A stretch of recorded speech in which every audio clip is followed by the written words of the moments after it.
Jeff Keenan here. I'm gonna do a quick unboxing and assembly of the Worx 40-volt power share snowblower. So here's the large box that it came in. I had it shipped right to my house. So everything came packed, no damage was in there. This is everything you get, including the two 4-amp-hour batteries and dual charger. These are all the parts. You can see the handles are just levers. There's only one tool required to assemble the whole thing. So there you go. You just screw the handles on and then you put in the chute adjustment lever with one cotter pin. And you just slide the chute on and put the one torque screw in with the included wrench.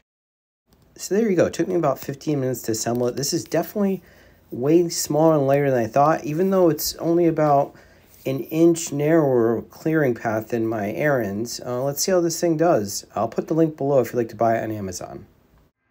There you go. There's the Worx 40-volt snowblower. Let's wait and see how this thing does.